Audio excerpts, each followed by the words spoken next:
So we have to solve 16x square plus 1 is equal to 8x. So rearranging it, we have 16x square minus 8x plus 1 is equal to 0.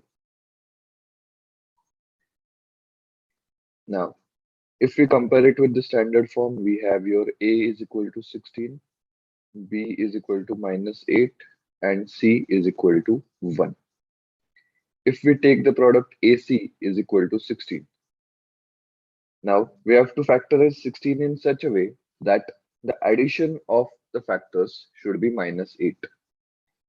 Now, 16 is 4 into 4, but the addition comes as 8.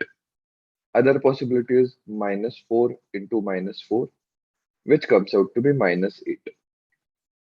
So therefore, we will split the middle term as minus 4 and minus 4. So we will have your 16x square minus 4x plus 1 is equal to 0.